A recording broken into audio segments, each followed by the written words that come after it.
Olá, bom dia, sejam bem-vindos a mais um Café com Mudança. É um enorme prazer estar com vocês novamente. Já pega a sua xícara de chá, sua xícara de café e se aquece para que juntos possamos meditar na palavra do Senhor. O texto bíblico base para a nossa reflexão nessa manhã se encontra lá no Evangelho segundo João, capítulo 18, versos de 1 até o verso 5. É um texto muito conhecido que vai narrar o momento da prisão de Jesus, um momento de intensa traição de Judas, onde Jesus está ali no Getsêmani com alguns de seus discípulos e Judas chega com os oficiais e com o sinal de um beijo, traz Jesus. Todos os outros evangelhos vão narrar esse momento da história de Jesus. Vão narrar esse trecho da vida dele. Tão difícil, um trecho de traição. E eu confesso para vocês que uma informação tinha passado despercebida por mim. No Evangelho de João, o verso 2 vai nos dizer o seguinte, no capítulo 18. E Judas, que o traía, também conhecia aquele lugar, porque Jesus muitas vezes se juntava ali com os seus discípulos. O texto está nos dizendo que para Judas não foi nem um pouco difícil saber onde Jesus estava, levar aqueles oficiais até lá, porque Judas conhecia o hábito de Jesus de se assentar ali para conversar com os seus discípulos, para orar. E eu sei o que você deve estar pensando. Você deve estar pensando assim, tá, Milane, mas é claro que isso precisava acontecer com Jesus. Não tem como falar, mas o que Judas fez poderia ser evitado, porque Jesus tinha que passar por isso. Claro que tinha, isso é indiscutível. Várias profecias no Antigo Testamento já traziam a mensagem da vinda de Jesus.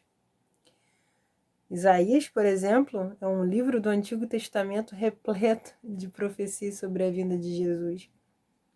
Jesus precisava vir, precisava cumprir o seu propósito, precisava viver como um homem, ser sacrificado pelos nossos pecados para nos dar a chance de ter acesso à salvação. Até aí, ok.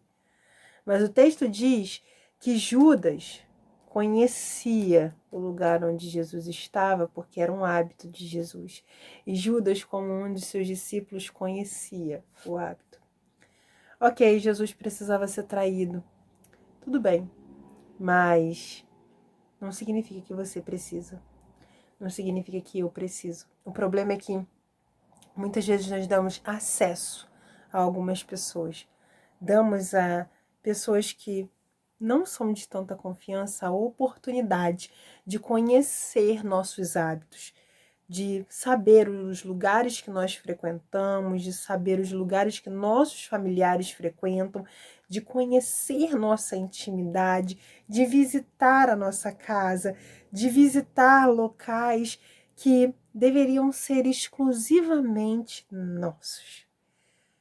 E damos a essas pessoas maior facilidade para nos traírem.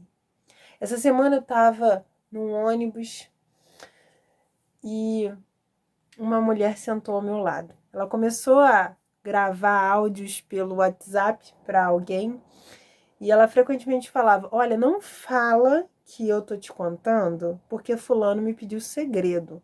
Disse para não contar para ninguém, mas eu tô contando só para você, tá?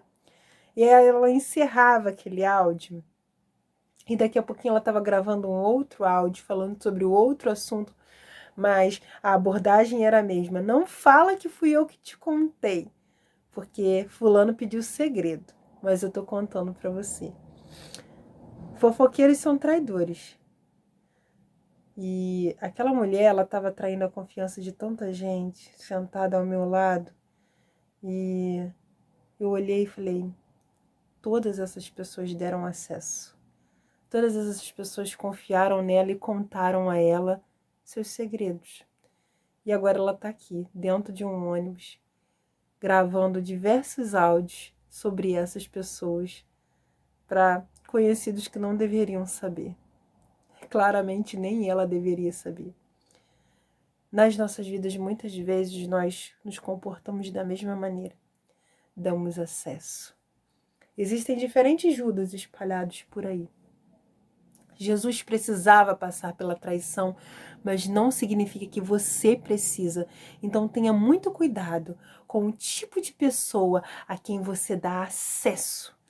Tenha muito cuidado com quem frequenta os espaços que você está acostumado a frequentar, com quem entra na sua casa, com quem entra na sua vida, com quem conhece da sua realidade, porque quanto mais um traidor conhece sobre você, mais fácil fica para ele te trair.